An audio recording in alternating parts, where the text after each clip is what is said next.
Hi, I'm Natasha Frakes and you're watching Market 1 Minute. I'm here with Brady Fletcher, who is the Managing Director of the TSX Venture Exchange.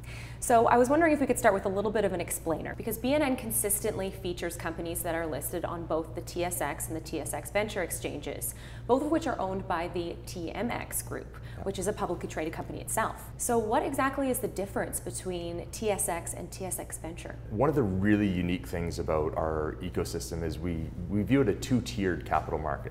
So the TSX itself is our senior exchange, and it competes with LSE from London, NASDAQ, NYSE down in the US, all of the top tier senior exchanges globally.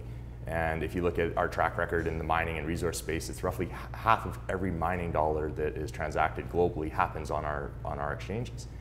The TSX Venture, conversely, is the junior market, and that's where rather than being a true publicly listed company, you're a company that's listing with us to raise capital. You're listing with us to have a share currency for making acquisitions. You have a publicly traded stock that you can use to incent your employees.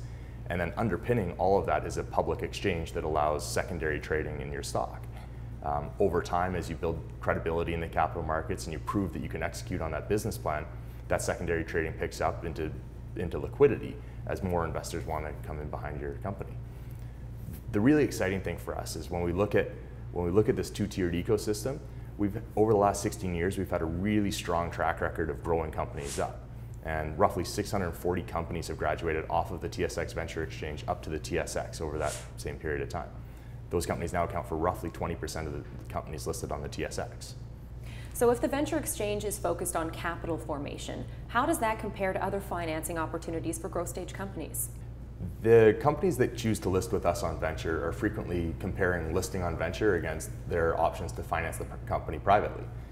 Over the last decade, you've seen venture capital and private equity become increasingly active, and the velocity at which they deploy that capital or those investments has increased.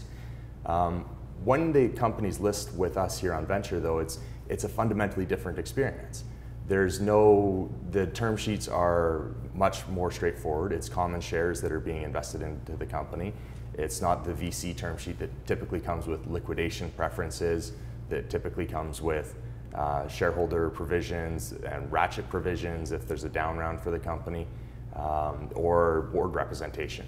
All of those things are instruments that VCs use to protect themselves, and they're not necessarily for the benefit of the company. There's an interesting study that was done by the Haskell School of Business out of Calgary, and it showed that companies that grew up with us on the TSX Venture, when they graduated to the TSX, they typically outperformed their VC-backed counterparts by 32%.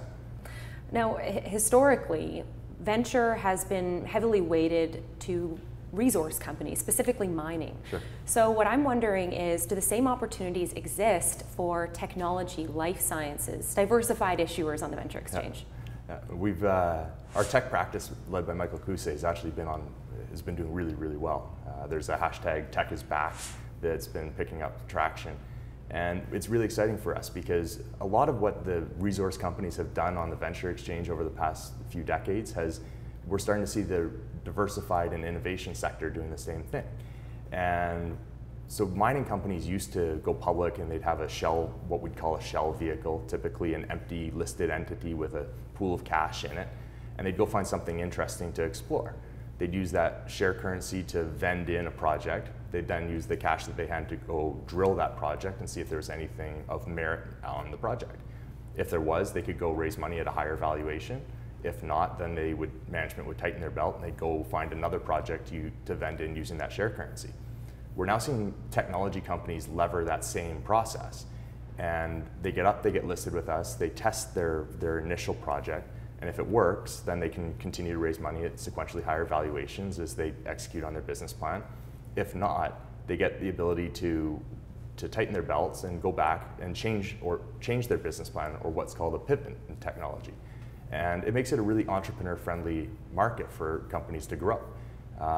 In the mining sector, we've seen companies like Roxgold that listed with us in 1984.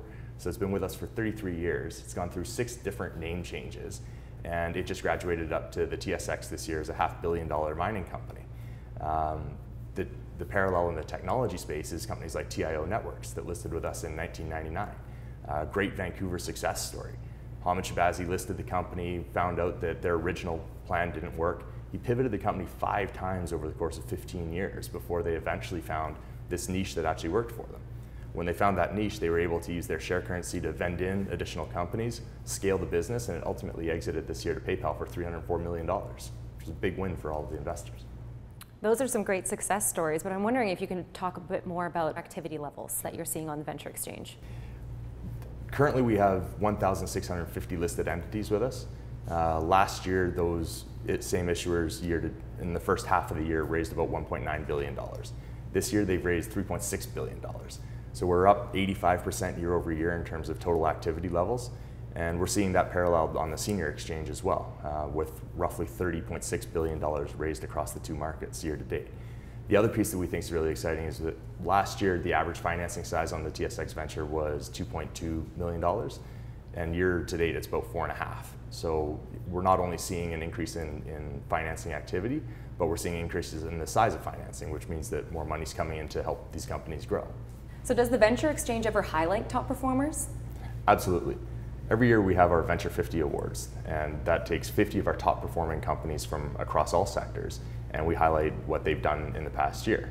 It's chosen based on share price appreciation, which is obviously how much money have people made with them, market cap appreciation, which shows is the company benefiting from being a publicly listed company, raising money, making acquisitions, as well as that share price appreciation, liquidity, and then analyst coverage. When we look at that, last year in 2016, the average share price appreciation was 255% across the 50 companies. Market cap appreciation was 542%. So companies were doing a really good job at raising money and growing with us. Sounds like a great exchange to help companies grow. Thanks. Thanks so much for being here. Thanks for having me.